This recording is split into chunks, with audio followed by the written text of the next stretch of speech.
আসসালামু আলাইকুম। আইপিএল ২০২৬-এর ৩৯তম ম্যাচে মুখোমুখি হচ্ছে দিল্লি ক্যাপিটালস আর রয়্যাল চ্যালেঞ্জার্স বেঙ্গালুরু।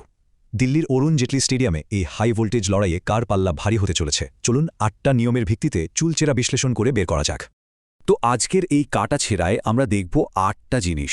প্রথমে দলের শক্তি, তারপর পিচ আর কন্ডিশন, মুখোমুখি রেকর্ড, রিসেন্ট ফর্ম, মূল খেলোয়াড় কারা, পরিসংখ্যান কি বলছে, টস আর স্ট্র্যাটেজি এবং সবশেষে মনস্তাত্ত্বিক লড়াই। এই ৮টা ধাপের শেষে আমরা খুঁজে বের করব কোন দল এই ম্যাচে এগিয়ে।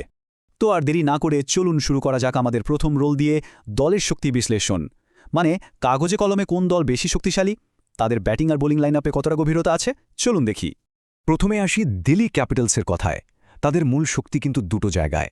এক, কেএল রাহুল, যিনি কিনা অবিশ্বাস্য ফর্মে আছেন, এই মৌসুমে এরই মধ্যে ৫১৫ রান করে ফেলেছেন। আর ২ নম্বর শক্তি হল কুলদীপ যাদব আর আকসার প্যাটেলের স্পেন জুটি। মাঝের ওভারের রান আটকে উইকেট নিতে এদের জুড়ি নেই। আর সাথে মিচেল স্টার্কের ফেরাতো তাদের বোলিংকে আরও ধারালো করে তুলেছে। আর ওইদিকে রয়্যাল চ্যালেঞ্জার্স বেঙ্গালুরু, তাদের শক্তির জায়গাটা হল ব্যাটিংয়ের গভীরতা। Virat Kohli, Phil Salt, team ডেভিডের মতো তারকারা আছেন যারা যে কোনো সময় ম্যাচের মোড় ঘুরিয়ে দিতে পারেন। আর পেস অ্যাটাকে অভিজ্ঞ জশ হ্যাজেলউড আর আইপিএলের কিংবদন্তি ভুবনেশ্বর কুমার তো আছেনই। তাহলে বুঝতেই পারছেন প্রথম রাউন্ডে কাউকে এগিয়ে রাখাটা কিন্তু খুবই কঠিন। একদিকে দিল্লির ঘরের মাঠের স্পিন শক্তি, তো অন্যদিকে আরসিবির ব্যাটিং গভীরতা, দুটোই সমান শক্তিশালী। তাই এই রাউন্ডটা আমরা টাই রাখছি। একটা জমজমাট লড়াইয়ের ইঙ্গিত কিন্তু শুরুতেই পাওয়া যাচ্ছে। তো প্রথম রুল যেহেতু টাই হলো, ম্যাচের ভাগ্য কিন্তু অনেকটাই নির্ভর করবে পিচের ওপর। চলুন দ্বিতীয় রুলে যাই, অরুণ জেটলি স্টেডিয়ামের পিচ আর কন্ডিশন। এবার কার পক্ষে কথা বলবে? দেখুন, দিল্লিরই পিচটা না সাধারণত ব্যাটারদের স্বর্গরাজ্য। বাউন্ডারিও বেশ ছোট। শুরুতে পেসাররা একটু আধটু সাহায্য পেলেও খেলা যত গড়ায় পিচ তত স্লো হতে থাকে, আর স্পিনাররা হয়ে ওঠে ভয়ঙ্কর। রাতের ম্যাচে শিশিরের কারণে পরে ব্যাট করা দল একটা বড় সুবিধা পায়। কিছুদিন আগেই তো দিল্লি বনাম পাঞ্জাব ম্যাচে আমরা এখানে ৪১৯ রানের একটা হাই স্কোরিং খেলা দেখেছি। তো এই দিকটা দেখলে পরিষ্কার অ্যাডভান্টেজ কিন্তু দিল্লির।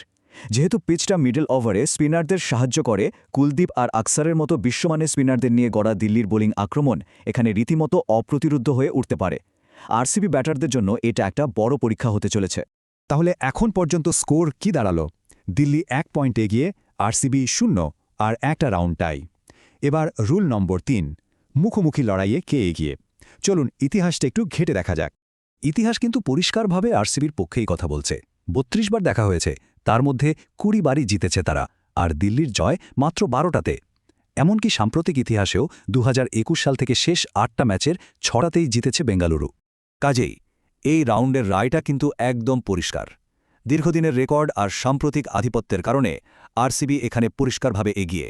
যদিও শেষ ম্যাচে দিল্লি জিতেছিল, তবে এই ঐতিহাসিক ধারাবাহিকতা একটা মানসিক বরত্ব দেবেই। ৩টি নিয়মের পর স্কোর লাইন কিন্তু এখন একদম সমান সমান। দিল্লি ১, আরসিবি ১, আর একটা টাই। লড়াইটা আসলেই জমে উঠেছে। এবার চতুর্থ নিয়ম, মানে দলগুলোর সাম্প্রতিক ফর্ম কেমন সেটা দেখা যাক। এই স্লাইডে দল দুটোর সাম্প্রতিক ফর্মের একটা পরিষ্কার ছবি দেখা যাচ্ছে। বর্তমান চ্যাম্পিয়ন আরসিবি দুর্দান্ত ফর্মে আছে। শেষ ৫টা ম্যাচের ৪টেতেই জিতেছে তারা। অন্যদিকে দিল্লি ক্যাপিটালস ভুগছে ধারাবাহিকতার অভাবে। ভাবা যায় ২৬৪ রান করেও আগের ম্যাচ হেরেছে তারা, যা তাদের ফর্মের ওঠানামাকেই তুলে ধরে। তাই এই নিয়মেও আরসিবি এগিয়ে। ডিফেন্ডিং চ্যাম্পিয়ন হিসেবে তাদের জয়ের মানসিকতা আর ধারাবাহিক পারফরম্যান্স একটা বড় সুবিধে দিচ্ছে। মোমেন্টাম এখন পুরোপুরি তাদের দিকে। ৪টি নিয়মের পর আরসিবি কিন্তু ২-১-এ এগিয়ে, আর একটা ম্যাচটাই। এবার চলুন রুল নম্বর ৫-এ ডুব দেওয়া যাক। মূল খেলোয়াড়। কোন দলে এমন তারকা আছেন যিনি একাই ম্যাচ জিতিয়ে দেওয়ার ক্ষমতা রাখেন? এই স্লাইডটা দেখুন একবার। কি দারুণ একটা লড়াই। একদিকে দিল্লির হয়ে আছেন স্বপ্নের ফর্মে থাকা কেএল রাহুল, অন্যদিকে আরসিবির বিরাট কোহলি, যার দিল্লির বিপক্ষের রেকর্ডটা অবিশ্বাস্য, ১০৮১ রান। বোলিংয়ে কুলদীপের স্পিনের জাদু বনাম জশ হ্যাজেলউডের ডেথ ওভারের নিখুঁত বোলিং। সত্যি এক জমজমাট লড়াই। সত্যি বলতে এই নিয়মে কোনো একটা দলকে বেছে নেওয়া প্রায় অসম্ভব। দুই দলেই এমন সব বিশ্বমানের খেলোয়াড় আছেন যারা যে কোনো মুহূর্তে ম্যাচের মোড় ঘুরিয়ে দিতে পারেন। তাই এই নিয়মটাও টাই। লড়াইটা হবে একদম সমানে সমানে। ৫টি নিয়মের পর স্কোর লাইন বেশ জমে উঠেছে। আরসিবি ২-এ, দিল্লি ১-এ, আর দুটো রাউন্ড টাই। এবার আমরা শেষ ৩টে নির্ণায়ক ফ্যাক্টর দেখব, যা ম্যাচের ভাগ্য ঠিক করে দিতে পারে: পরিসংখ্যান, কৌশল আর মনস্তাত্ত্বিক লড়াই। চলুন এই ৩টা ফ্যাক্টর একটু ঝটপট দেখে নিই।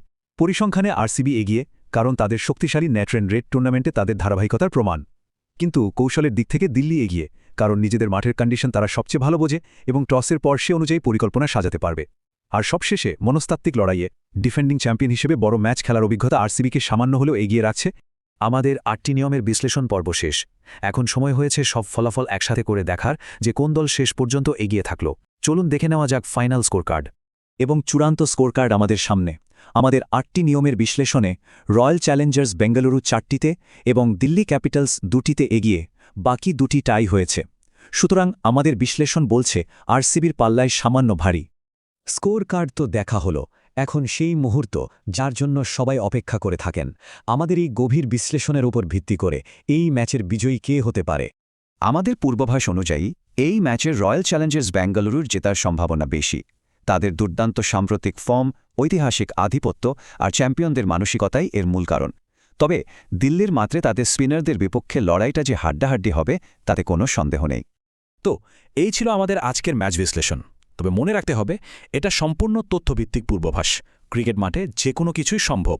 এই রুদ্ধশ্বাস ম্যাচে শেষ হাসিটা কে হাসবে বলে মনে হয়? মূল্যবান মতামত কমেন্টে জানালে খুশি হব। এমন বিশ্লেষণ নিয়মিত পেতে চ্যানেলটি সাবস্ক্রাইব করে বেল আইকনটি চালু রাখা যেতে পারে। আল্লাহ হাফেজ।